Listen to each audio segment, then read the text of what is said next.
Bienvenidos y bienvenidas al evento titulado Análisis de Cuestiones Penales, que se lleva a cabo en el marco del 29º aniversario de la creación de Fundejuz.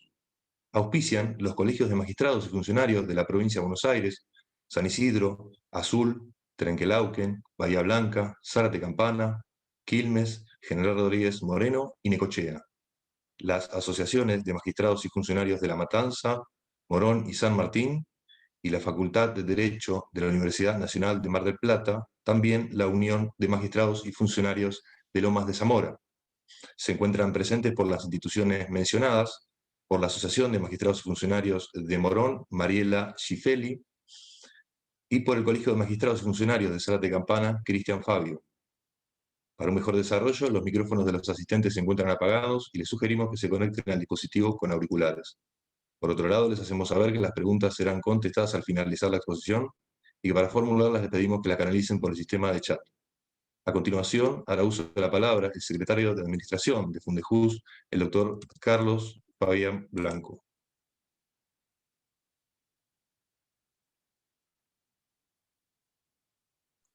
Bueno, buenas tardes a todos y a todas. Es un gusto recibirlos en la 24ª actividad que lleva adelante Fundejuz en estos tiempos de pandemia. Espero que sea de su agrado este nuevo encuentro. Nos acompañan directivos de la Fundación, los invitados, que también son miembros activos de la institución. Y queremos también agradecer a los auspiciantes que hicieron posible que este evento se lleve a cabo. Nos acompañan el día de hoy dos destacados funcionarios, magistrados, Andrés Falconi y Roberto Falcone. Andrés es secretario de la Fiscalía General ante la Cámara Federal de Casación Penal, es doctor de la Universidad de Ratisbona de Baviera, Alemania, y docente universitario. Roberto es juez de Tribunal Oral en lo Criminal de Mar del Plata, docente universitario y especialista en Derecho Penal. El tema a cargo de Roberto Falcone es la norma e imputación como centro de derecho punible, va a ser el primer expositor, y luego Andrés va a abordar el tema la intervención delictiva en delitos de infracción de deber. Como le decía a Emiliano, las preguntas las pueden ir adelantando por el chat, serán al final, a fin de poder ser respondidas por los disertantes. Así que un gusto recibirlos a los queridos amigos Roberto y Andrés, y Roberto, quedás en uso de la palabra. Bueno, doctor Blanco, muchísimas gracias, muchísimas gracias. Muy buenas tardes a todos y a todas. Y bueno, justamente como mi tema lo indica, como el tema de mi exposición lo indica, es norma e imputación como centro del hecho punible. Para eso tenemos que desacoplarnos de la idea tradicional de teoría del delito como acción típica, antijurídica y culpable. Yo vengo a plantear una teoría de las normas de fuerte inspiración analítica, complementada con una auténtica teoría de la imputación. En este contexto es esencial mencionar a los destacados autores que influyen en mi pensamiento, principalmente el profesor Urs Kienhäuser, catedrático de Derecho Penal de la Universidad de Bonn durante varios años, jefe del Departamento de Derecho Penal de la Universidad de Bonn, ya retirado, el profesor Joachim Ruschka, fallecido hace aproximadamente 2 años, catedrático de la Universidad de Erlangen.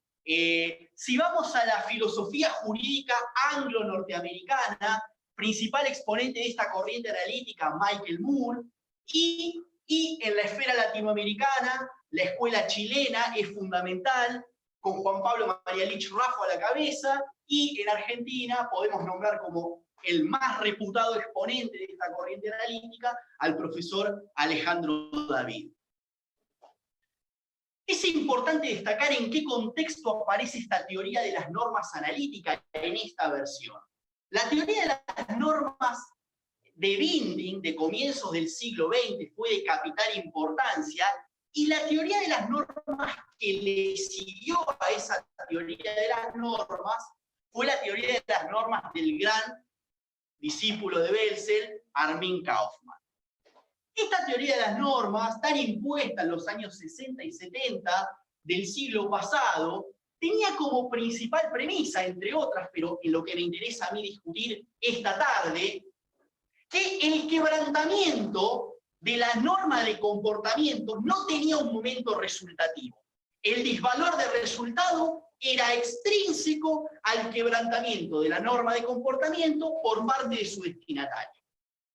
En este contexto, la aparición de la teoría de las normas analíticas con el profesor Kinhoysa viene a decir que esta teoría de las normas de Armin Kaufmann ostentaba una confusión categorial entre lo que era el contenido de la norma de comportamiento y su función de determinación. Va a venir a decir Kinhoysa que las normas son, en rigor, un criterio de comportamiento jurídicamente correcto. Teoría de las normas: norma de sanción como regla secundaria, norma de comportamiento como regla primaria, que surge a partir de la formulación contradictoria del supuesto de hecho de la norma de sanción. Repito, norma de sanción como regla secundaria, norma de comportamiento como regla primaria, que deja formularse a partir de la, precisamente, formulación contradictoria del tipo penal o supuesto de hecho de la norma de sanción. Yo les decía que esta corriente abreva notoriamente de la filosofía analítica, y para esto es fundamental seguir la teoría de John Searle en relación, filósofo anglosajón, distinción que Searle hace entre reglas regulativas y reglas constitutivas, para distinguir lo que constituye norma de comportamiento y norma de sanción. Norma de comportamiento: prohibido robar. Esa ontología es independiente de la regla regulativa en cuestión. Es decir, independientemente de que exista un momento constitutivo, porque existe el hecho institucional de la propiedad, la ontología de la forma de comportamiento es independiente de la regla regulativa en cuestión. En cambio, la norma de sanción ostenta exclusivamente una dimensión constitutiva. Y eso es lo que permite hablar de la dimensión institucional del hecho punible y la pena con valor institucional y valor declarativo, que viene a sortear la objeción de la crítica del Ius Talionis de que al mal del delito se le sumaría el mal de la pena. Esto sería así si la pena admitiría ser vista como un hecho bruto, pero la pena no tiene que ser vista como un hecho bruto, sino como un hecho institucional.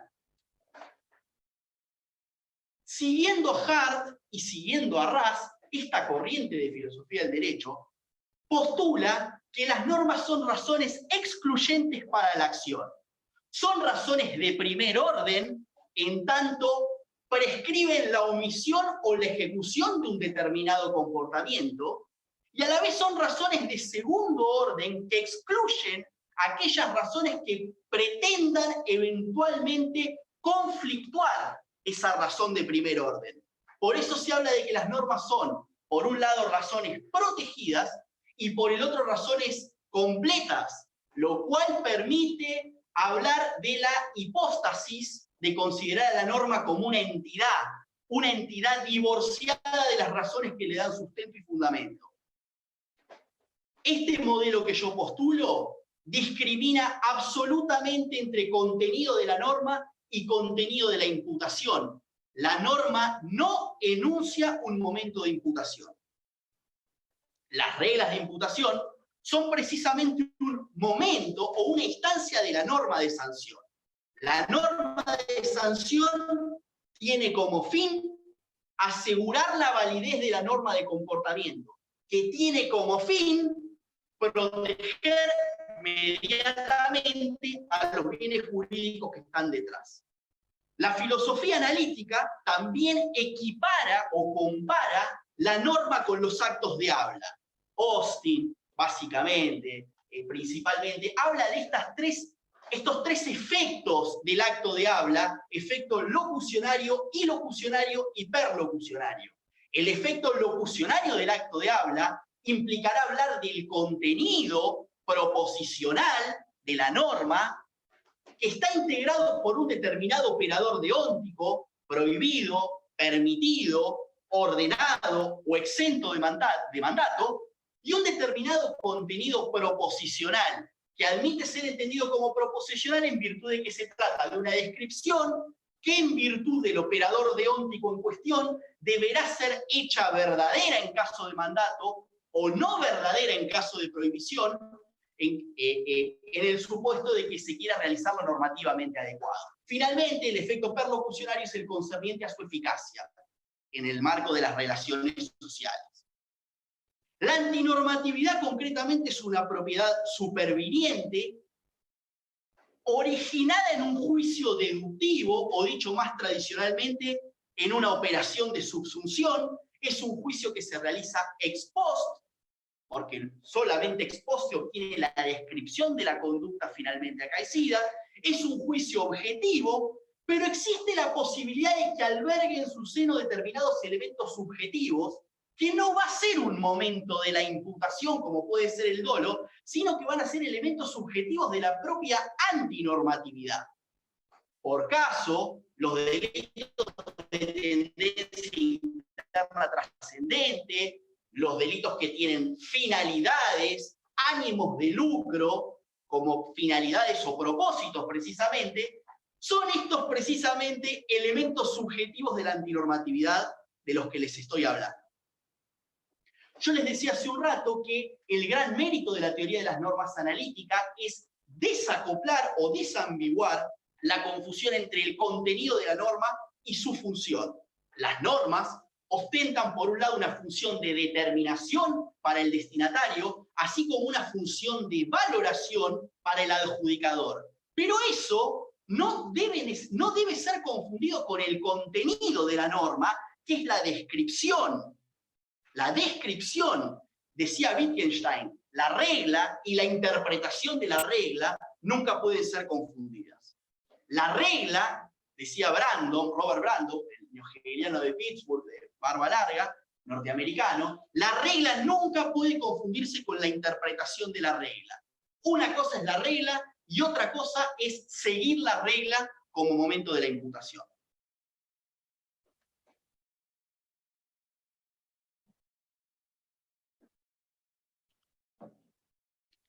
La imputación es en rigor una contradicción a la norma. Se presume que la motivación dominante de cada destinatario es seguir las normas en virtud del anticipo de confianza que el sistema le da a cada destinatario. No confundamos, nuevamente, voy a hacer mucho hincapié en esto, el seguimiento de la norma con la adecuación de un determinado comportamiento a la norma, en tanto correspondencia entre el mundo del ser y el mundo del deber ser. El contenido de la norma se determina a partir de su intención con S, es decir, la relatividad a una descripción determinada. El mundo de la imputación, aunque parezca un trabalenguas, es esto de la intención de evitar intencionalmente el comportamiento antinormativo. Esto nos va a permitir hablar de una intención de primer orden y una intención de segundo orden. En esta intención de primer orden se determina o se delimita la capacidad de acción continente de un determinado poder físico de evitación y de un conocimiento que será el dolo. Digo algo como apostilla, el hecho de hablar de dolo como conocimiento también presenta ciertos problemas, porque si el conocimiento está asociado en la ciencia a la noción de verdad y la opinión mayoritaria reputa a la verdad como con el criterio correspondentista de verdad con correspondencia con la realidad, es claro que si nosotros queremos equiparar un conocimiento en el delito consumado con el respectivo conocimiento, dolo en ambos casos, en el delito tentado, ese conocimiento en el delito tentado se aleja de la noción de verdad en tanto correspondencia con la realidad. Por eso, el autor analítico más relevante quizás en el derecho penal latinoamericano, que me influencia notoriamente, que es Juan Pablo Mañalich, ya no habla de conocimiento en el dolo, sino tiene una postura quizás más modesta, que habla de creencia predictiva. Esto lo dejo como apostilla, como para, debe ser objeto quizás de de posteriores investigaciones para pulir bien la idea. Estas intenciones de primer y segundo orden se grafican con total claridad en este ejemplo de la visita que pone Kinghäuser. El acto performativo de una promesa de visitar a una determinada persona a las 4 de la tarde alberga una intención de realización de la acción de la visita como intención de primer orden, pero a la vez como intención de segundo orden, una intención de eliminar cualquier intención concurrente que pueda pretender entrar en ese espacio de juego. Es decir, visitar a alguien a las 4 de la tarde supone despejar estas posibles intenciones concurrentes que admiten ser catalogadas como intenciones de segundo orden. En el primer nivel, en esta intención de primer nivel, es que se conforma la infracción de deber. No la infracción de deber de la que va a hablar Andrés Falcón en un rato, que es la infracción de deber en virtud de competencia institucional, sino la infracción de deber en tanto injusto de la acción, para cualquier destinatario de la norma.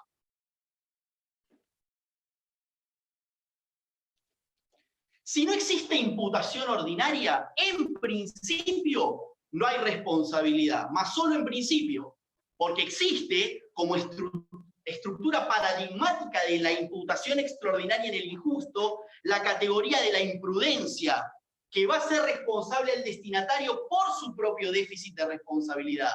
Es una responsabilidad la imprudencia por el propio déficit de responsabilidad dentro de la categoría del injusto, dentro de la categoría de la imputación de primer nivel.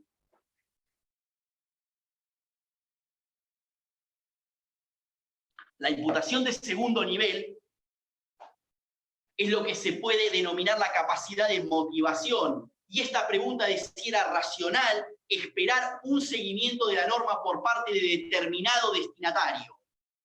¿Cuándo no es racional esperar un seguimiento de la norma por parte de cierto destinatario? Cuando hay causales de inculpabilidad, minoridad, alteración de facultades mentales o errores de prohibición, o cuando hay causales de exculpación, paradigmáticamente el estado de necesidad disculpante. Existe también una estructura de imputación extraordinaria en la culpabilidad. La ALIC, la actio libera in causa, es una de ellas, que vamos a detenernos en un ratito en eso, y los errores vencibles de prohibición. Con esta consolidación de la imputación de primer nivel y la imputación de segundo nivel, se da esta máxima del ultra posse nemo obligatur, que es el deber implica poder.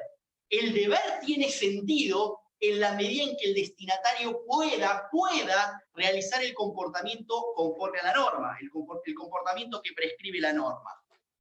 Por eso es que la imputación ostenta un carácter ex post, porque viene después de la antinormatividad, que también es ex post, pero la perspectiva que debe adoptarse es una perspectiva ex ante, que atienda a las capacidades del destinatario en el momento decisivamente relevante, en el momento del comienzo de la tentativa. Por eso, la evitabilidad intencional es parte de la imputación y no de la norma. Esto vamos a verlo con un ejemplo también del propio Kinghäuser, el ejemplo del jarrón en la tienda. Si una determinada persona accede a una tienda de jarrones valiosos, se desmaya y como consecuencia del desmayo derriba un jarrón y lo rompe, ese comportamiento es per se antinormativo. No existe la norma del daño, prohíbe dañar cosas, y no existe ninguna norma permisiva en tanto causa de justificación que venga a ser en ese contexto norma preferida. El problema en ese caso, en el caso del jarrón en la tienda, es un problema netamente de imputación. Es claro que no hay imputación ordinaria, pero no es claro que no exista imputación extraordinaria. Por ejemplo, si la persona se desmaya todos los días después de almorzar, y ese día después de almorzar concurrió a la tienda de jarrones, necesariamente él debía ponerse en posición de actuar conforme a la norma. Y si no lo hizo, responde por un comportamiento imprudente a título de imputación extraordinaria. Trabaja con silogismos, von Wright. Se siguen algunos silogismos en este modelo. el silogismo práctico esencial, la premisa mayor como intención supuesta en cada destinatario de actuar conforme a la norma. A cada destinatario se le otorga un anticipo de confianza de que cada uno tiene la intención de actuar conforme a la norma. En la premisa menor, este conocimiento o esta creencia predictiva de que la realización de determinado comportamiento va a ocasionar una antinormatividad y entonces, como conclusión, la evitación de ese comportamiento si se tiene la intención de actuar conforme a la norma en caso de que exista capacidad física para hacerlo. Los vínculos posibles entre la antinormatividad y la infracción de deber son 4. Antinormatividad con infracción de deber, antinormatividad sin infracción de deber, infracción de deber sin antinormatividad y carencia tanto de antinormatividad como de infracción de deber, lo cual supone hablar de conductas que no tienen ningún tipo de relevancia penal.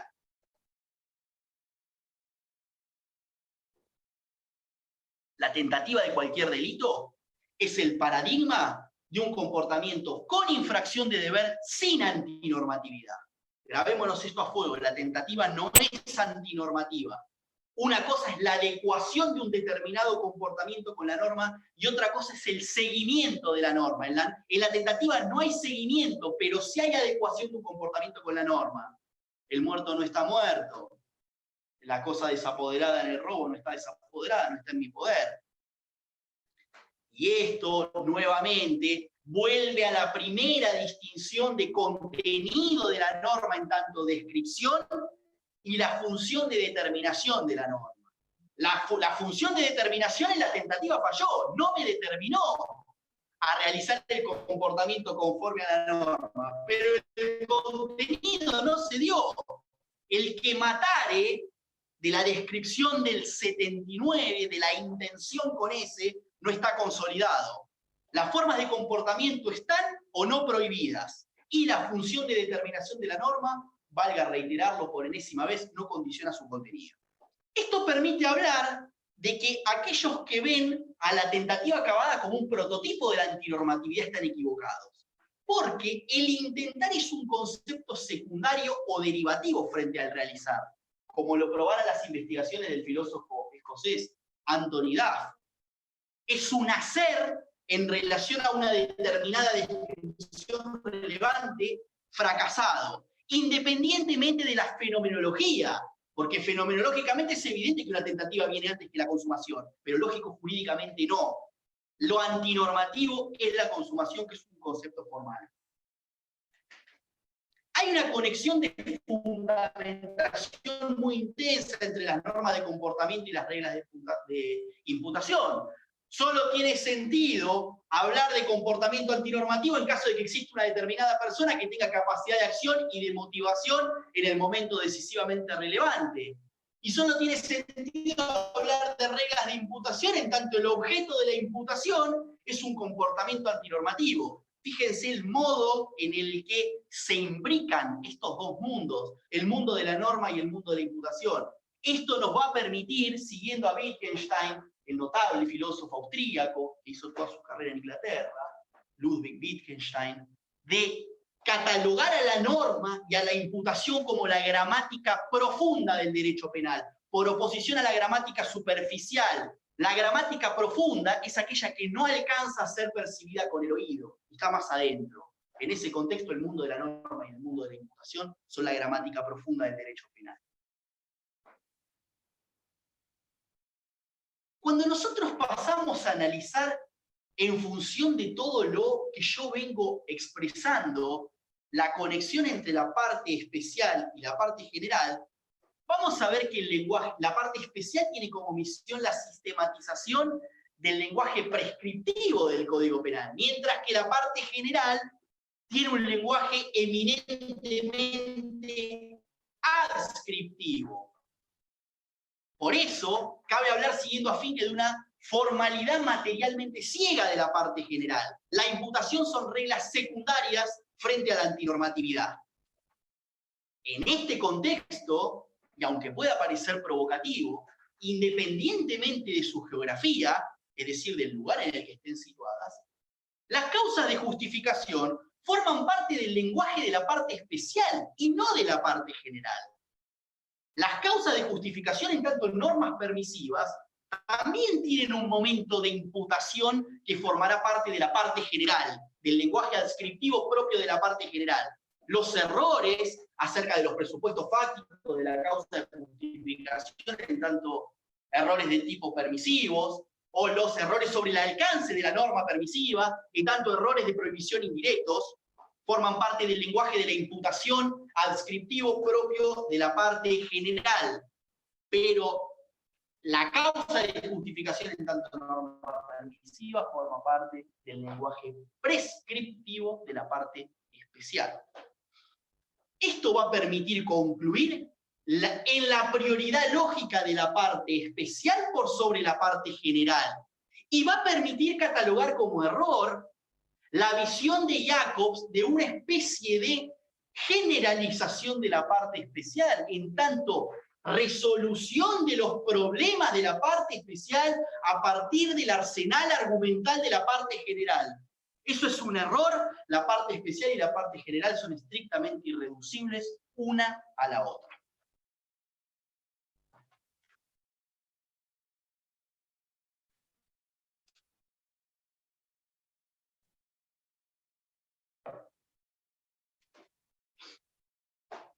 Dos cuestiones más para puntualizar. La imputación extraordinaria de la que les hablé y algunas cuestiones de la tentativa. En relación a la imputación extraordinaria, en relación, mejor dicho, a la imputación ordinaria, la capacidad de evitación del destinatario no está presente en el momento decisivamente relevante, que es el momento del comienzo de la tentativa. Esto les decía yo que en principio excluye la imputación, más solo en principio porque existe la posibilidad de una imputación extraordinaria. ¿Por qué existe la imputación extraordinaria? Porque hay una expectativa social en el mantenimiento de la propia capacidad de seguir las normas. Se debe responder a veces por la propia incapacidad, ya que se espera del destinatario que realice un esfuerzo personal, asegurando en algunos casos su capacidad física, intelectual o motivacional. Esa responsabilidad no se extrae de las normas, es una instancia de la imputación, es una medida de la vinculación personal con la norma. Y esto viene dado por el rol de la persona, no el ser humano según su conformación biológica, sino la persona con el rol que ostenta dentro de la interacción, el rol de médico o el rol de conductor o automovilista, por ejemplo. Esto va a permitir hablar de la imputación extraordinaria como excepción al principio de coincidencia, que prescribe que en el momento decisivamente relevante deben darse las capacidades de acción y de motivación para actuar conforme a la norma. Esto es una excepción al principio de coincidencia. Esta postura es discutida en Alemania por lo que puede catalogarse claramente como la doctrina dominante. Rossini y Jacobs siguen lo que se denomina la Vorspelagerungsdoktrin, que es la doctrina de la anticipación. Ellos dicen, Rossini y Jacobs, vos te disponés al comportamiento antinormativo en un momento de plena capacidad. Por ejemplo, vos te embriagás y robás posteriormente. Ese embriagarte en un momento de plena capacidad es el momento antinormativo. Pero esto arroja como crítica que no está suficientemente trabajado causalmente que la eliminación de la propia capacidad explique la conducta típica. Eso no se puede probar fehacientemente, que la eliminación de la propia capacidad, en tanto actio precedens, explique la conducta típica, no está suficientemente trabajado causalmente. Además, si nosotros separamos tajantemente el mundo de la norma del mundo de la imputación, vamos a ver que, por ejemplo, el 164 dice prohibido robar como norma de comportamiento. No dice prohibido embriagarse para adecuar el comportamiento a la prohibición de robar. Dice prohibido robar. Es una imputación de responsabilidad por el propio déficit de responsabilidad, pero no forma parte de la antinormatividad. Esto es concretamente el modelo de subrogación, es decir, la subrogación de tu propia responsabilidad en tu déficit de responsabilidad te subroga tu propia responsabilidad, se ancla en la noción alemana de Obliegenheit, que deja traducirse al castellano propiamente como incumbencia o como carga. Más apropiado eso que obligación, que está muy vinculado a el deber en nuestra tradición jurídica. ¿Qué es la Obliegenheit? ¿Qué es esta incumbencia? Es una acción auxiliar de aseguramiento de la propia capacidad para actuar conforme a la norma. Las acciones auxiliares pueden catalogarse como acciones preparatorias, es decir, para colgar el cuadro que tengo en la pared necesito previamente clavar un clavo. Eso es una acción preparatoria. Y antes de clavar el clavo necesito conseguir un martillo y un clavo. Entonces tenemos una acción preparatoria de la acción principal. Eso por un lado. Y por el otro están también lo que se conoce como acciones de previsión, que son aquellas acciones que el destinatario debe adoptar en circunstancias de que la acción principal va a tener algún elemento incontrolable o circunstancias que sean en el momento decisivamente relevante y desconocidas, en el momento anterior. Eso amerita la realización de acciones de previsión, Vorsorgehandlung, incumbencias, en la traducción. Obliegenheit, incumbencias. Las normas no le indican al destinatario aquello que debe omitir, mejor dicho, perdón, las normas le indican al destinatario aquello que debe omitir o ejecutar para adecuar el comportamiento a la norma, pero no las acciones de previsión que tiene que llevar a cabo para estar en posición de seguir la norma.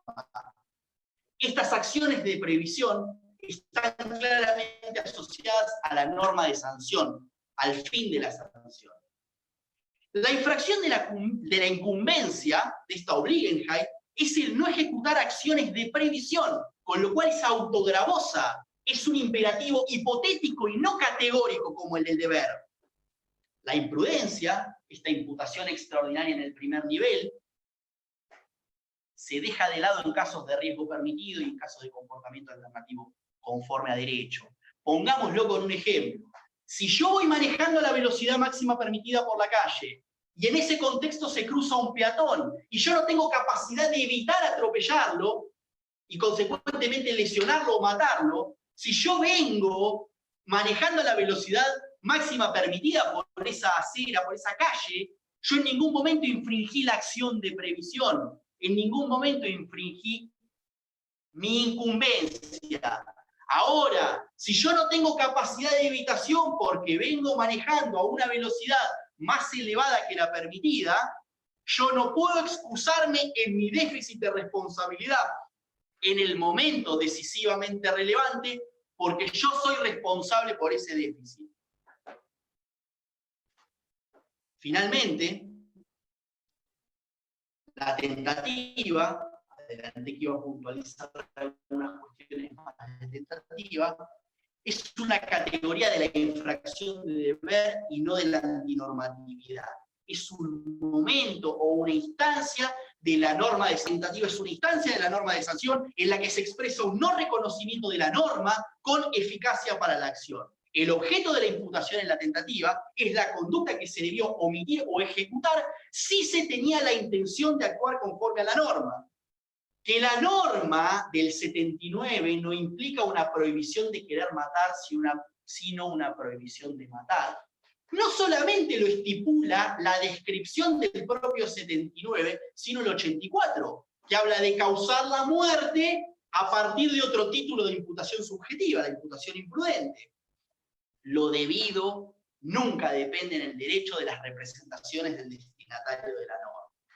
Que la tentativa es un momento de la norma de sanción y no un ataque a un bien jurídico, lo grafica con total claridad el ejemplo de los garantes que tienen intenciones de menoscabo a un bien jurídico, pero lejos de menoscabarlo, lo terminan favoreciendo. Ejemplo paradigmático, el de la enfermera. Garante con intención de menoscabo, pero que termina favoreciendo. El caso, una enfermera que tiene un paciente que la instituyó como heredera, y le realiza a efectos de acabar con su vida una sobredosis de un medicamento cardíaco prescripto, y esa sobredosis demuestra que si nosotros vemos a la tentativa como un ataque a un bien jurídico, no se puede fundar en estos casos. La tentativa es una expresión de desautorización de la norma.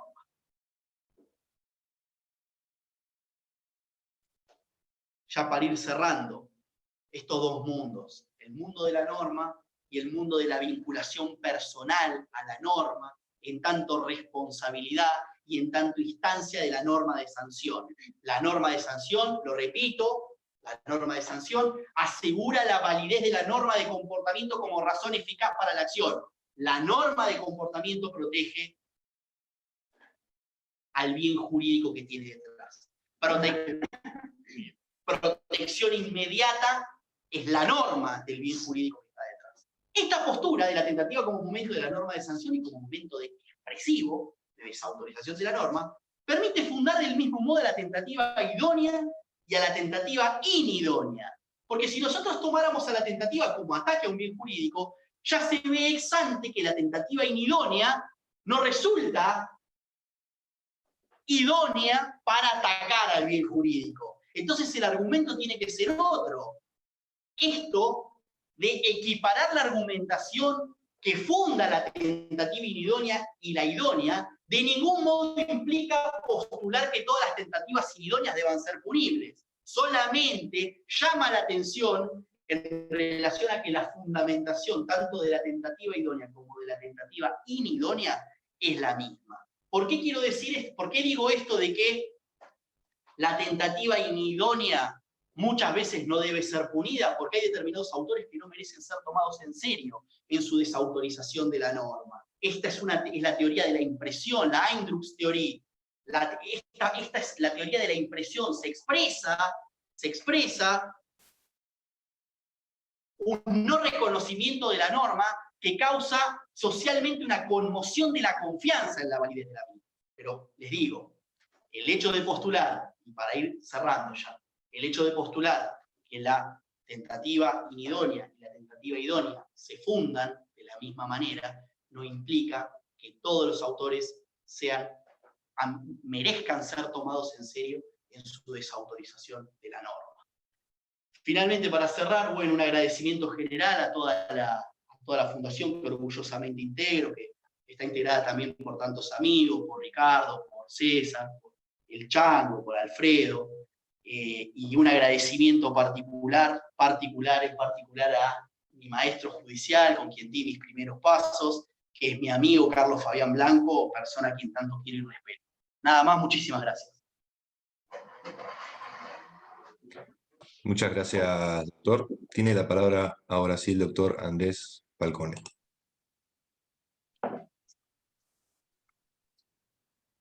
Bueno, buenas tardes a todos. También me sumo al agradecimiento a la Fundación, a Fundejus, por esta amable invitación, por este encuentro, por el interés en debatir estas ideas, y felicitarlos además por el gran número de encuentros que han hecho en estos meses y por los muy buenos resultados obtenidos, ¿no? Bueno, y en primer lugar, pedir un pedido de disculpas especial al doctor Blanco, ¿no? Que gentilmente me había invitado, y a todos los miembros de la Fundación y al auditorio también, por no haber podido cumplir con la fecha, con la exposición en la fecha original que habíamos pautado por cuestiones de salud. Pero bueno, por lo menos lo pudimos reeditar en esta ocasión, entonces me pone contento, pero bueno, en su caso también un pedido de disculpas por aquel faltazo, digamos, ¿no? Bueno, antes de empezar, a mí me gustaría, entiendo que es necesario dejar en claro alguna cuestión terminológica antes de comenzar, porque la ponencia de Roberto lo obliga a ello. Es decir, a ver, para que se entienda también cuál es la propuesta mía en el delito de infracción de deber. Roberto recién trabajó sobre un modelo de corte analítico, ¿no? que distingue entre norma y deber, ¿no? Entre norma de comportamiento, infracción a una norma de comportamiento y infracción a un deber, ¿no? Que no tiene nada que ver con la infracción al deber que voy a tratar yo, como muy bien él dijo. Es decir, para no dejar a nadie al margen de la discusión y para poder integrar al debate a todos los presentes, nosotros trabajamos en Alemania desde la década del 30, ¿no? con el concepto de la acción final de Welzel. Hasta la actualidad seguimos trabajando mayoritariamente con la teoría del injusto personal, ¿no? Con la tipicidad, anticulpicidad, culpabilidad, dolo en la tipicidad, todo lo que ya sabemos. Bueno, para no aislar a las personas que siguen postulando ese modelo de imputación, deberíamos decir entonces, en primer lugar, que lo que Roberto menciona la norma se corresponde en buena medida, siempre con matices, ¿no? Pero es justamente la necesidad de integrar a todos en estos temas. En buena medida con lo que sería la tipicidad objetiva y la antijuridicidad objetiva, ¿no? Y todo el lado subjetivo del hecho, si se quiere, sumado a consideraciones propias del autor, sería lo que se denominaría la imputación o la infracción de deber en el modelo de corte analítico, ¿no? Un poco que trabaja el profesor Kindhoy, Samanialich y demás. Bueno, la propuesta, o sea, ¿no? Para ubicar tres modelos de imputación distintos: la teoría del injusto personal, ¿no? El modelo finalista, la distinción entre norma y deber a partir de fundamentos de la filosofía analítica, y finalmente el modelo que trabajo yo, que es un modelo inspirado en otros profesores, en otra línea de pensamiento, que quizás es el profesor, uno podría enmarcar allí el profesor Jacobs, el profesor Pavlik, Haykolesh, en fin, y otros tantos, también con matices entre ellos, ¿no? También con muchos matices entre ellos. De hecho, quizás muchos matices. Tendríamos que tener otro seminario aparte para hablar de los matices, que sería un gran seminario además, pero bueno, no es la ocasión. En cualquier caso, tendríamos que decir entonces, la norma, la filosofía analítica, coincide con el sistema de competencias, lo que yo llamo el sistema de competencias, ¿no? El sistema de competencias es un concepto que originalmente puede atribuírsele al profesor Gunther Jacobs, el sistema de competencias. Y el equivalente a lo que es la infracción de deber, ¿no? El momento más subjetivo, si se quiere, yo lo voy a llamar acá la imputación, ¿no? Entonces, competencia e imputación. O competencia, infracción del deber general de comportamiento, lo llama Pablo, pero es muy largo, digamos imputación, ¿no? Porque en su caso ese es para él el contenido material del mundo, en total. En cualquier caso, competencia e imputación. Si tuviéramos que decir en dos palabras, ubicarnos en alguna diferencia, uno podría afirmar que la distinción entre, ¿no? en la perspectiva analítica, entre norma de comportamiento y norma de sanción, sacando lo que es la infracción del deber o la imputación en el lado subjetivo, en el lado objetivo, norma de sanción, norma de comportamiento, trabajan sobre todo la perspectiva de la norma de comportamiento desde el momento analítico de la norma de comportamiento desde una perspectiva ex ante. Es decir, lo ubican al ciudadano parado frente a la norma, planteándose qué debo hacer, ¿no? O sea, es como que ese modelo analítico otorga gran autonomía a ese momento, ¿no? ¿Qué debe hacer el ciudadano parado frente a la norma de comportamiento? Bueno, lo que yo hago es lo opuesto. Es decir, yo no es el principal interés de la teoría de la imputación concebir al ciudadano parado de cara a la norma de comportamiento, sino la finalidad primera de la teoría de la imputación es decirle al juez qué tiene que hacer con un conflicto que ya sucedió, ¿no? Entonces, cuando uno cambia esa perspectiva, ya después va a cambiar un montón de cosas, ¿no? Es decir, yo cuando trabajo con un libro, un manual de Roxin, parte general, ¿no? Bueno, Roxin, parte general, uno lo entiende como no el ciudadano parado va a leer a Roxin para saber qué tiene que hacer cuando salga a la calle, sino el juez tiene un conflicto y lo tiene que resolver en perspectiva ex post, ¿no? O sea, un conflicto que ya sucedió. Entonces, no es el ciudadano parado frente a la norma, sino que es el juez quien debe resolver lo que ya sucedió. Y tiene que ir para atrás. Y para ir para atrás va a ver qué parte del hecho le compete a cada uno de los intervinientes, ¿no? ¿Qué parte del hecho? Es decir, hay una muerte. Ya sucedió la muerte. Y el juez tiene que ver qué hace con esa muerte. Bueno, y con esa muerte va a ser entonces el juez, va a ver a quién le compete esa muerte. Si le compete a la propia víctima, si le compete a un autor, si le compete a dos coautores, a un autor y un partícipe, etc. Pero es otra la perspectiva analítica, ¿no? Y tiene un sinfín de estudios, que es un sinfín de consecuencias, que es que todo lo que tiene que ver con el resultado tiene otro lugar, evidentemente, porque una cosa es el resultado, concebir el resultado y compatibilizarlo con una norma de comportamiento de modo ex ante, es decir, el ciudadano parado frente a la norma, ¿qué debo hacer? ¿No debo matar? Bueno, si ese momento tiene autonomía, es decir, ¿qué pasa después con el acaecimiento del resultado? Pareciera ser que el acaecimiento del resultado no es un momento del injusto, entonces, porque el momento del injusto en principio, después tenemos la norma de sanción, tienen ellos, digamos, la norma de sanción, pero bueno, digamos, la autonomía analítica de la norma de comportamiento tiende a esa perspectiva que yo denominaría un tanto subjetivista, ¿no? Y todos los problemas que eso trae. Claro que hay una compensación en ese otro modelo analítico. Pero la propuesta es esta propuesta, ¿no? La mía, es entonces darlo desde otra perspectiva, verlo desde atrás para adelante, digamos, ¿no? Y con otro tipo de solución. Bueno, esto lo digo, no es el tema de la ponencia de hoy, de hecho no tenía nada que ver, pero sí me parece que es un buen presupuesto metodológico para hablar de que cuando yo hablo de infracción de deber, no es lo que yo llamaría la imputación o la culpabilidad, sino que infracción de deber es una categoría delictiva, ¿no? No es una categoría del injusto, sino que es una categoría delictiva. En efecto, bueno, acabo de publicar un libro, que es este, lo tengo acá, por la editorial Thomson Reuters, salió publicado hace un mes y medio, Fundamento de Intervención Delictiva, y en este libro en algún punto se trata de diagramar un poco también ese sistema de pensamiento, ¿no? Que es cómo puede desarrollarse una teoría de la intervención delictiva a partir de esta distinción entre competencia de imputación. Entonces,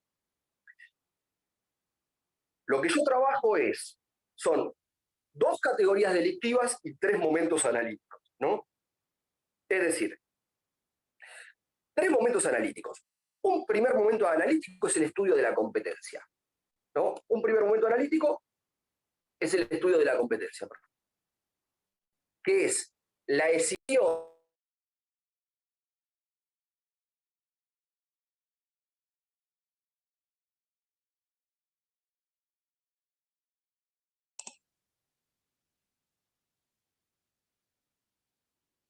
Sí, ahí tenemos un inconveniente con el audio. Ahora vamos a intentar contactarlo. ahí. Ahí está. Perfecto, doctor, se lo escucha bien. ¿Ahí está bien? Perfecto, sí, sí. Perfecto, bueno, pido disculpas. Entonces, este primer momento analítico, que es el momento de la competencia, lo que vamos a hacer en este primer momento analítico es distinguir qué conductas son aislantes y qué conductas son vinculantes. ¿Qué conducta, por haber entendido qué conducta supera el baremo del riesgo permitido, resulta competente por el acaecimiento del resultado típico, los delitos de resultado, o, digamos, por la afectación de la posición jurídica de la víctima, en términos generales, ¿no? Pero bueno, entonces tenemos este primer momento analítico en el que distinguimos entre conductas vinculantes y conductas aislantes. Un segundo nivel analítico en el que distinguimos entre autoría y participación.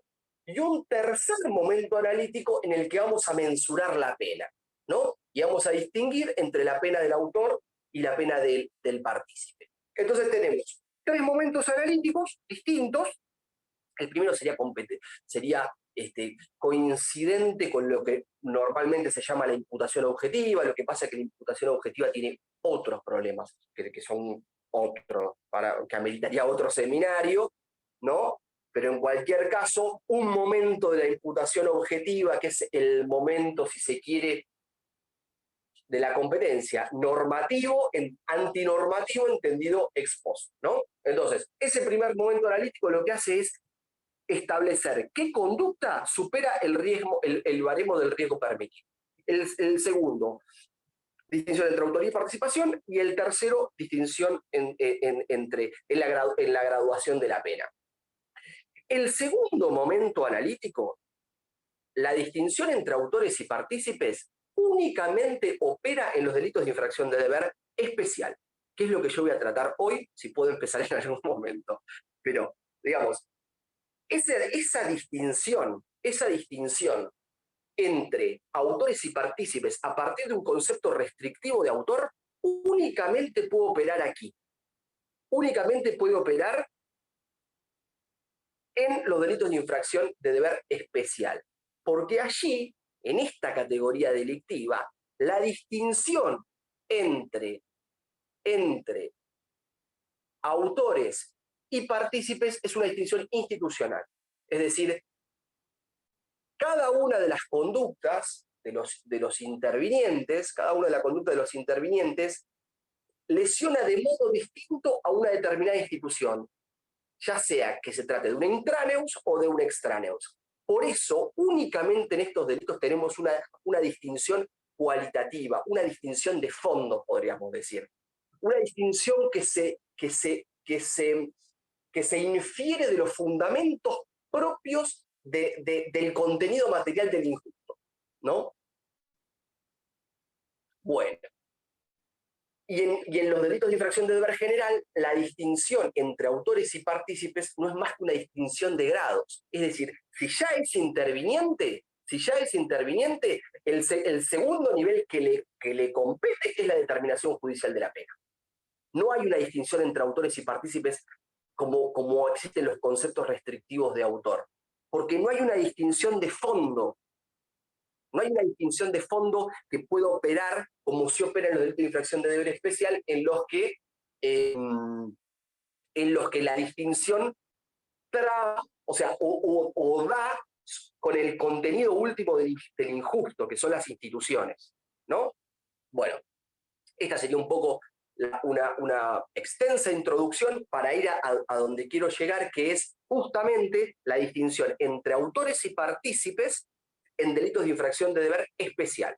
Sacamos los delitos de infracción de deber general, y en los delitos de infracción de deber especial vamos a trabajar este segundo nivel analítico, el nivel analítico del medio, digamos, ¿no? Entonces, bueno, hay que decir que existen determinados tipos penales que configuran normas de comportamiento basadas en deberes especiales de fomento. De modo que mediante la imposición de tales deberes el Estado asegura jurídico-penalmente el mantenimiento de la vigencia organizada del derecho y de las relaciones diferenciadas de cuidado. De esta manera debe diferenciarse un primer momento analítico, como definía yo, un primer momento analítico negativo y general en el que se establece la prohibición de intervenir en un delito, de un segundo momento analítico positivo y especial. Después quizás en el ámbito de las preguntas podría ahondar en esto, por qué el primer momento es negativo y general y el segundo es positivo y especial, en el que se ciñe la autoría de la participación. En pocas palabras, ya establecida la intervención delictiva del especialmente obligado, este solo podrá ser autor del delito y en ningún caso partícipe. Esta es la consecuencia sistemática más importante que conlleva desde su nacimiento el establecimiento de la categoría de los delitos de infracción de deber. Entonces, el primer interrogante se halla en dilucidar cuáles son las modalidades de autoría admisibles para el especialmente obligado. Pienses en primer lugar la autoría mediata. Según entiendo, esta sufre aquí una redefinición. El especialmente obligado será autor directo del delito, aunque entre su conducta y la producción del resultado típico intervenga otro ciudadano. El intraneus es siempre autor, aunque haya un extraneus que opere entre la producción del resultado y la conducta del intraneus. Y esto porque la autoría directa es la forma de autoría primigenia, en tanto infracción de un deber mediante ejercicio de pura e inmediata autonomía. mientras que en la coautoría alternan en términos formales un momento de autodeterminación y otro de heterodeterminación, que es, en última instancia, autodeterminación, pero mediada o representada. Es decir, también es decir, en todos los momentos de la coautoría hay también autodeterminación, si no, no podría haber imputación de un injusto, ¿no? Pero lo que ocurre es que en la coautoría parte de la realización formal del tipo penal es imputable a la conducta, ¿no? A la conducta, en el sentido de que la conducta como realización de propia mano es subsumible en parte del tipo penal, es decir, ahí había como un ejercicio inmediato de la autonomía, ¿no? Y después tenemos otra autonomía, que es también autonomía, pero que es una autonomía representada, es decir, ejercicio de la autonomía de uno de los coautores a partir de la conducta del otro coautor que también lo representa, ¿no? Igual vamos a volver sobre eso. En el segundo lugar se encuentra la autoría mediata. La modalidad comisiva de la autoría mediata en los delitos de infracción de deber determinó en buena medida el nacimiento de esta categoría como medio para la superación de la histórica problemática del instrumento doloso no calificado. No obstante, y a pesar de no poder extenderme aquí en este asunto, cabe mencionar que, en la medida en que en ambas categorías exista un único sujeto de imputación en sentido fuerte, solo existe una diferencia fenomenológica entre autoría directa y autoría mediata. Tanto en la autoría mediata como en la autoría directa hay un único sujeto de imputación en sentido fuerte. ¿Qué significa sentido fuerte? Que en ambos casos no existe, en ambos casos, digamos, no existe ningún sujeto que tenga un defecto de imputación y que a la vez no resulte siquiera parcialmente competente él mismo por el defecto de imputación. Bueno, ¿no? Eso ameritaría otra ponencia aparte. Pero digamos, en cualquier caso, solamente uno de los dos debe responder frente al ordenamiento jurídico en ambos casos. Tanto en la autoría directa como en la autoría mediata tenemos una persona en principio que responde frente al ordenamiento jurídico. Si tenemos que responden dos en la autoría mediata en sentido tradicional, por ejemplo, porque el hombre de adelante resulte competente por un propio error o por un acto libre en causa, que eso ya lo van viendo, es decir, la autoría mediata en principio no tendría nada que ver con que el hombre de adelante resulte competente por su propio error. La enfermera que coloca una inyección y mata al paciente, quizás sea ella también competente por su propio error, ¿no? Por su propia imprudencia. Hay una imprudencia en esa conducta. Y sin embargo, el médico que le deja preparada la inyección, el caso paradigmático de la autoría mediata, ¿no? Sea el único autor, digamos, ¿no? Sea el único autor en términos de la teoría del injusto personal. ¿No? Porque es el autor mediato. Porque se entiende que el autor mediato es el autor doloso, y como el otro es un autor imprudente, habría una autoría mediata. Pero esto es un error en la teoría del injusto personal. Porque nosotros podemos advertir claramente que si la enfermera tiene parte de responsabilidad, advertir el contenido del veneno que estaba dentro de la jeringa, ella también resulta competente, frente al ordenamiento jurídico responden dos personas, el hombre de adelante y el hombre de atrás, entonces, ¿qué tiene que ver eso con la autoría mediata? Hay autoría mediata y autoría inmediata también, solamente que es a título de imprudencia. Sigamos, porque si no, no voy a poder llegar.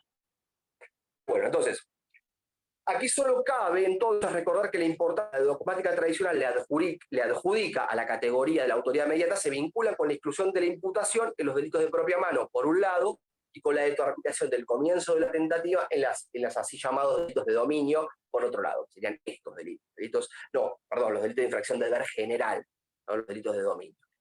Rechazada la existencia de aquella categoría dogmática de los delitos de propia mano y adoptada la llamada posición individual para el comienzo de la tentativa de intervención, la autoría mediata como estructura de imputación autónoma conceptualmente diferenciada de la autoría mediata no se puede mantener.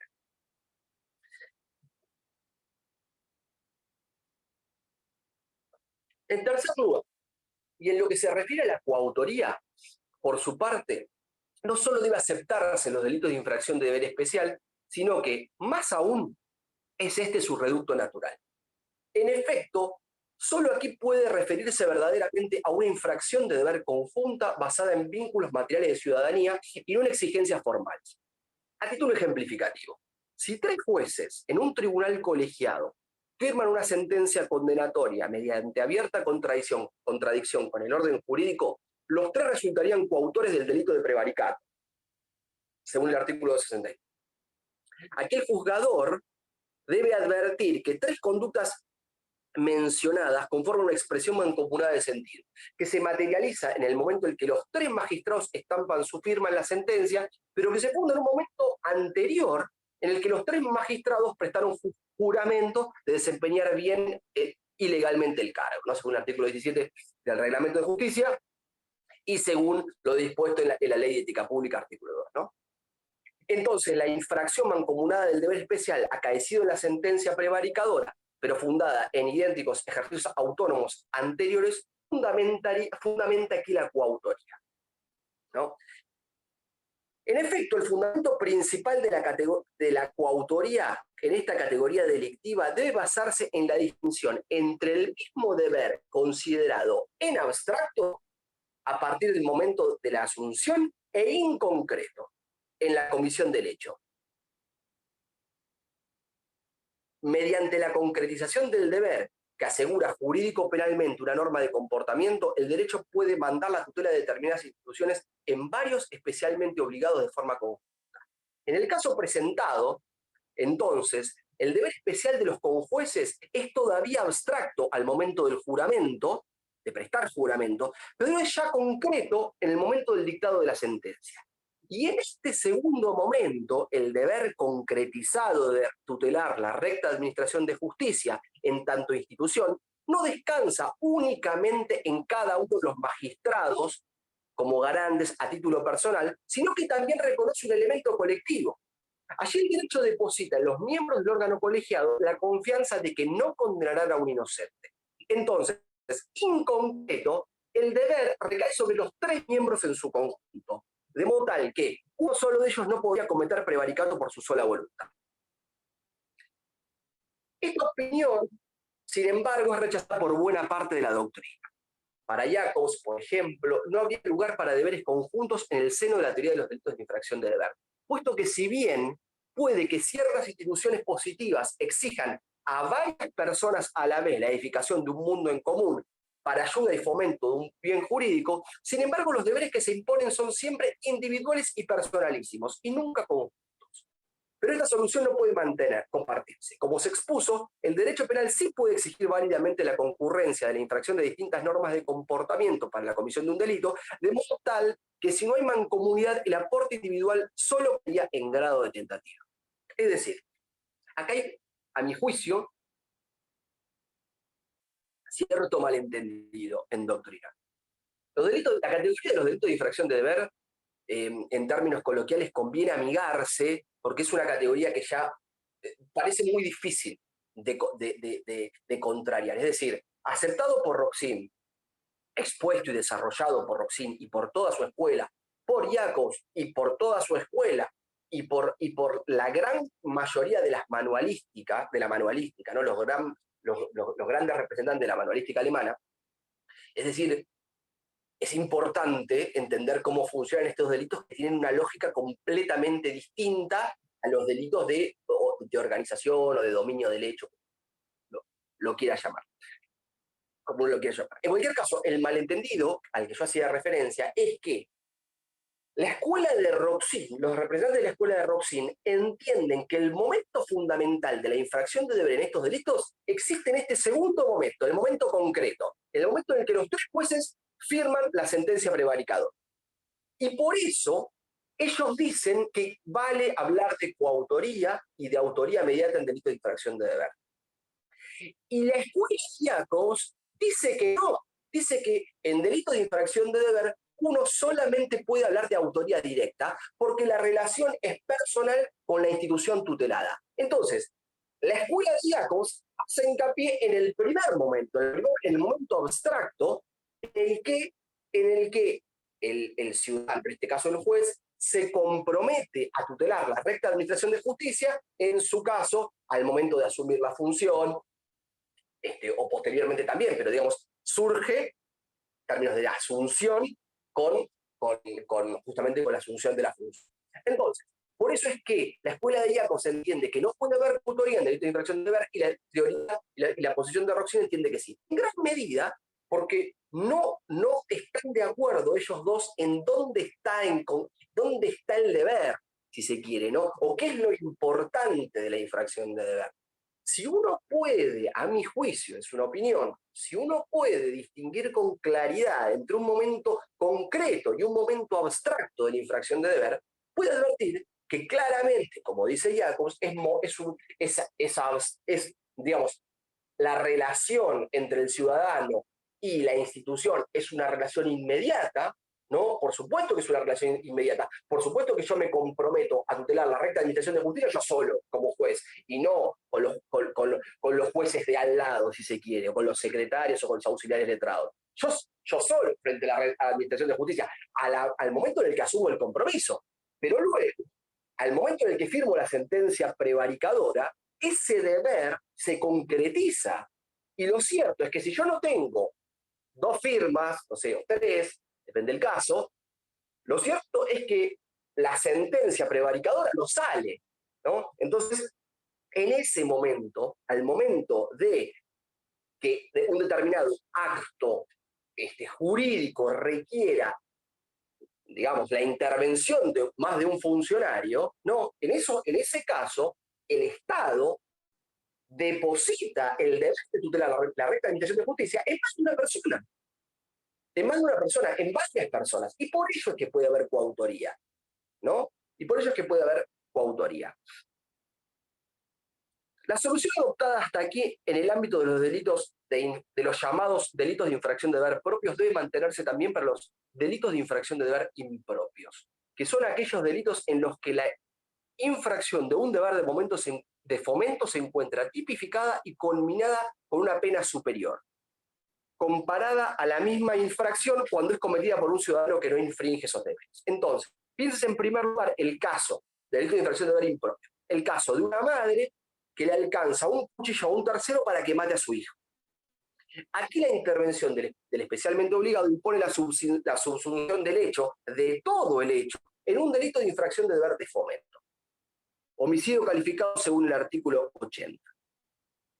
¿No? Inciso primero. De forma tal que, comprobada la intervención delictiva de ambos, debería imputársele el hecho, en un segundo nivel de análisis, a la madre en calidad de autora y al tercero en calidad de partícipe necesario, a pesar de que la doctrina que sigue los postulados tradicionales de la teoría del dominio del hecho deba adoptar la solución inversa. El extraño apuñala es un partícipe necesario. Y la madre que manda apuñalar a su propio hijo es la autora. ¿Está bien? La teoría del dominio del hecho, por supuesto, mantendría la solución opuesta. Esta es una solución que curiosamente lo mantenía la teoría subjetiva, ¿no? De la autoría, el caso de la bañera, la parturienta que da la orden a su hermana de que mate al bebé recién nacido, ¿no? Es un caso histórico del Tribunal del Imperio, de Reichsgericht, del voto de Frank, si no me equivoco, de Frank, del voto de Frank, el caso de la bañera, a principios de von Bury, perdón, no de Frank, de von Bury, el voto de von Bury, ¿no?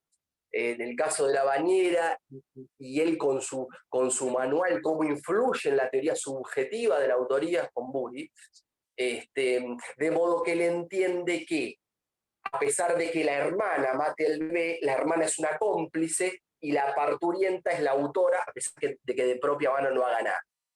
Él ahí resuelve ese caso a partir de la teoría subjetiva. Acá hay la misma resolución del caso, pero el fundamento es opuesto, ¿no? El fundamento sería opuesto.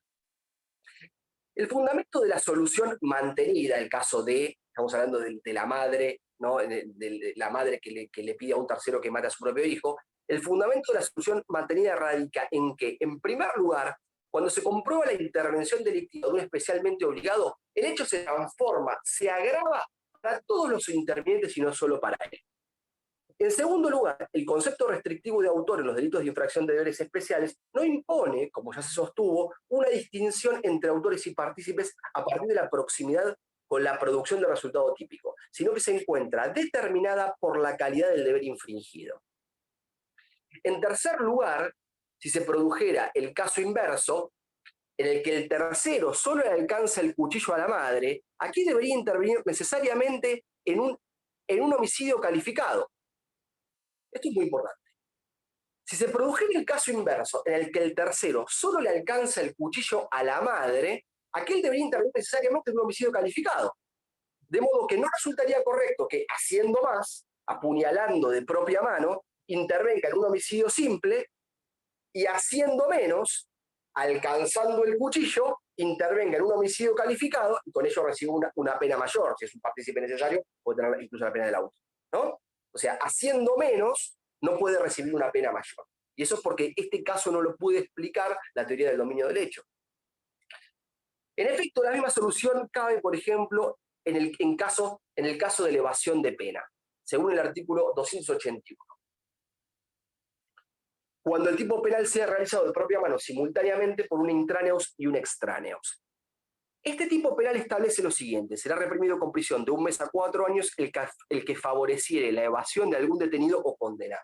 Y si fuere funcionario público, sufrirá además inhabilitación absoluta por el triple de tiempo. Aquí piénsese ahora que A es un guardia penitenciario y B es un particular. Y ambos destruyen candados de celdas para que algunos condenados escapen de la cárcel, realizando así el verbo típico favorecer la evasión de algún condenado detenido. En este caso solo podrá apreciarse la autoría de A y la participación primaria de B, al margen del contenido fenomenológico de la intervención en el delito. Es decir, aquí sí hay que hacer lugar a lo que dice Jacobs. Es decir, si A y B favorecen la evasión de condenados, no puede equipararse la conducta de los dos a pesar de que fenomenológicamente realicen lo mismo. Los dos van con el mismo martillo, van y rompen los candados. ¿Por qué no? Porque a pesar de que el injusto en el momento concreto sea semejante, lo que ocurre es que en abstracto son dos ciudadanos, ¿no? Pero han asumido distintos roles y por lo tanto han asumido distintos roles, sí, pero también han asumido distintos deberes, ¿no? Y por lo tanto deben cumplir con esos deberes los dos, ¿no? A ha asumido deberes en tanto ciudadano y empleado público, y B ha asumido deberes en tanto ciudadano. Por eso es que la pena se les va a imponer a los dos, ¿no? Si no, no habría pena. La pena se les va a imponer a los dos porque los dos infringieron un deber. Lo que pasa es que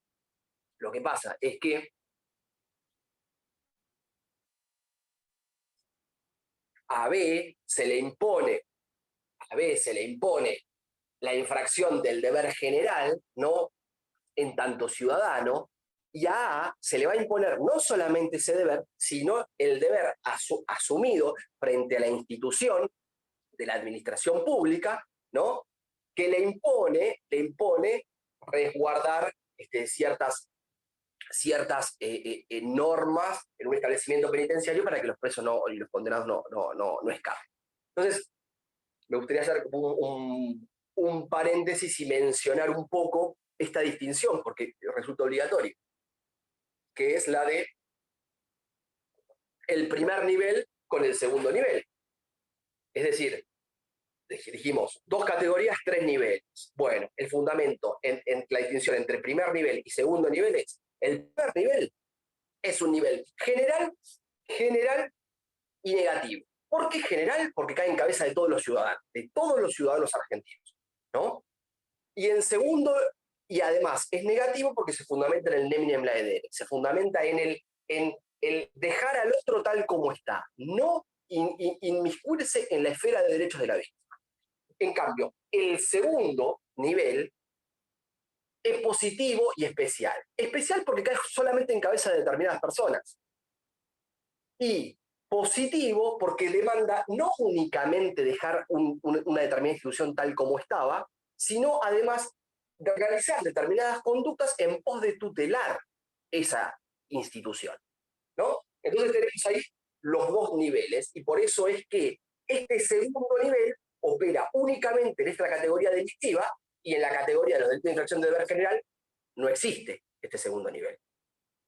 Entonces, y resumiendo un poco, tenemos que los delitos de infracción de deber general, la autoría se constituye a partir de una relación directa con la institución, en la que vamos a estar igualmente hablando de autoría, digamos, vamos a estar igualmente hablando de autoría directa, aunque tengamos un extraneus entre el intraneus y la producción de resultado típico, ¿no? Eso por un lado. Frente a la autoría mediata, históricamente, esta categoría delictiva, en 1963, en la tesis de habilitación del profesor Roxin, se desarrolla esta categoría delictiva, los delitos de infracción de deber, para sortear el problema del instrumento doloso no calificado. O sea, que surge como un problema de autoría mediata la categoría de los delitos de infracción de deber. Hoy en día, en la medida que, como lo dije, rápido pero lo dije, la autoría mediata sirve para dar,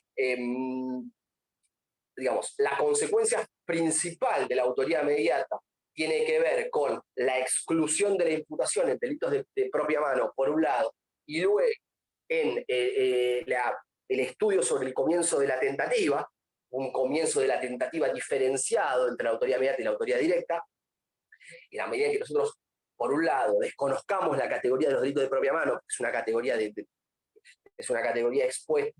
propuesta en primer término por Binding, en principios del siglo XX, es una categoría que no se corresponde con estos fundamentos materiales de la teoría del injusto, sino que reconoce otros fundamentos formales, a mi juicio ya desactualizados. A mi juicio son varios los autores que están en este sentido, y no solamente desde estos presupuestos metodológicos. Maqueda Abreu, por ejemplo, creo que han sido ya 25 años o 20 años, una profesora española desarrolló una muy buena tesis doctoral a partir de los presupuestos de la teoría del injusto personal, criticando a la teoría de los delitos de propia mano. Sánchez Vera en el 2004, con fundamentos muy semejantes a los que estoy defendiendo yo aquí, hizo lo propio. En cualquier caso, tenemos que esta categoría se resiente en la actualidad, y el comienzo de la tentativa en autoría mediata, tanto como en la participación, va a ser en cualquier caso siempre a partir de fundamentos individuales, y siempre entendiendo que el momento en el que se realiza la conducta el momento en el que comienza la tentativa es cuando se pierde el control del propio aporte, en todos los casos, sea un autor mediato, un instigador o un cómplice, que espera en el estadio de preparación. O sea, siempre vamos a estar a que la tentativa comienza con la pérdida del control del propio aporte, ¿no? Entonces, no hay necesidad de distinguir tampoco entre autoría mediata, por ejemplo, y las restantes formas de participación, o incluso entre autoría directa. ¿Está bien? Bueno, entonces dijimos autoría directa, autoría mediata, coautoría. Y después dijimos que en la coautoría, finalmente, el reducto natural sería justamente los delitos de infracción de deber. ¿Por qué? Porque cuando hablamos de coautoría, estamos presuponiendo el concepto restrictivo de autor. O sea, si hablamos de coautoría, es porque decimos, hay intervinientes que no son coautores, ¿no? Esa es la gracia de la coautoría. Es poder imputarle el hecho a una persona cuando de propia mano no realizó el verbo típico, por un lado, y en primer lugar, y en segundo lugar, reconocer que hay intervinientes que son autores y otros que son partícipes. Es decir, no puede haber una coautoría en un concepto extensivo de autor. La coautoría presupone el concepto restrictivo de autor. Entonces, por eso digo que es el reducto natural esta categoría. No solo es que no existe, como dice Jacob, sino que además es el lugar en el que tiene que estar la coautoría. Porque acá vemos claro cuando hay participación plural, intervención delictiva plural en términos de autoría, diferenciada de intervención delictiva plural a título de participación.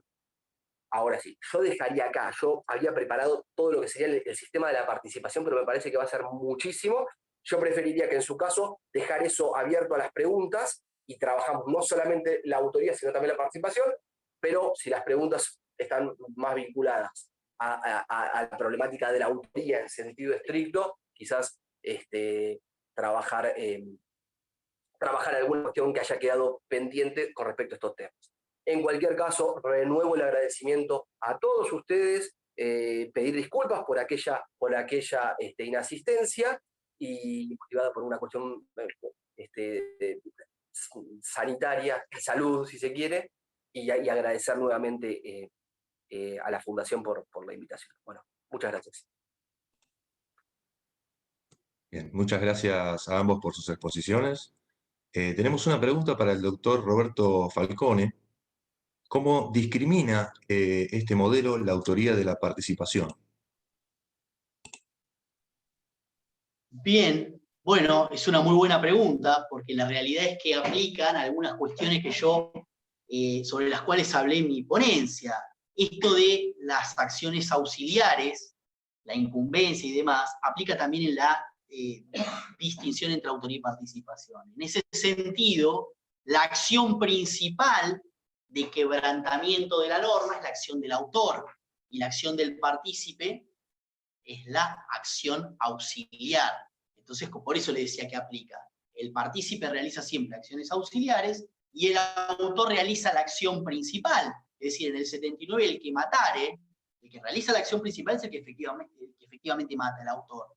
Y el que le da el arma para que otro mate, realiza en ese contexto una acción auxiliar. Esa es la discriminación entre acción principal y acción auxiliar, que le da fundamento a lo que es un concepto, como decía Andrés, restrictivo de autor, concepto restrictivo de autor, y un partícipe que realiza una acción auxiliar. Acá vamos a ver, en el modelo que yo defiendo, en este modelo analítico, que hay una distinción eminentemente cualitativa entre la autoría y la participación general. Es una distinción en este caso cualitativa. El quebrantamiento de la norma, el quebrantamiento perfecto, lo realiza el autor con la acción principal correspondiente, que no omite o no ejecuta lo mandado por la norma, y la acción auxiliar de participación es precisamente eso, una acción auxiliar mediada por la acción principal del autor. Esa sería un poco la respuesta. Muchas gracias, doctor. Hay una pregunta ahora para el doctor Andrés Falcone. Dice, respecto al nacimiento de la categoría de los delitos de la infracción del deber, en particular si ese nacimiento viene a darle una respuesta a algo en particular.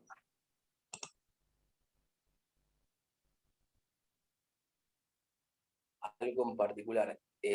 Claro, lo mencioné someramente. El origen de la categoría de infracción de deber surge para solucionar el problema del instrumento doloso no calificado. Es decir, el secretario que tiene un bien a su cargo frente al delito de peculado, que le pide a un tercero que lo sustraiga, el tercero sabe que está sustrayendo, ¿no? En ese caso no hay autoría del hombre de adelante porque es no calificado, porque no es el funcionario que tiene el bien a su cargo, y no hay autoría del hombre de atrás porque el hombre de adelante en términos de la teoría de la imputación es plenamente imputable, es un autor doloso, ¿no? Entonces, para solucionar ese problema es que surge la categoría de los delitos de infracción de deber, que la pluma de Roxil, ¿no?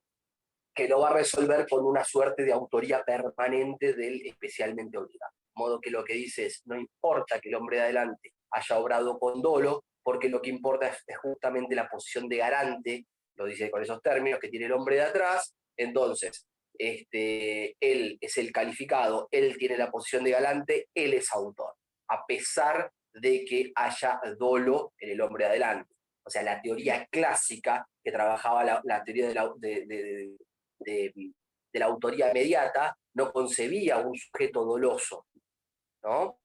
En estos términos. Entonces, ¿cómo puede haber autoría inmediata si el hombre de adelante es doloso? Entonces, para solucionar este problema es que se crea la teoría de los delitos de infracción de deber y luego deriva en muchas cosas y en algunas que he expuesto aquí esta tarde, ¿no? Bien. Muchas gracias, doctor. Hay más preguntas que se las vamos a hacer llegar, que nos han quedado en el chat y que por una cuestión de tiempo serán contestadas luego del evento. Los demás comentarios son agradecimientos y felicitaciones de parte de todos los asistentes que han quedado muy conformes con sus exposiciones. Ahora sí, le voy a dar la palabra al vicepresidente de Fundejus, el doctor Alfredo Ruiz Paz.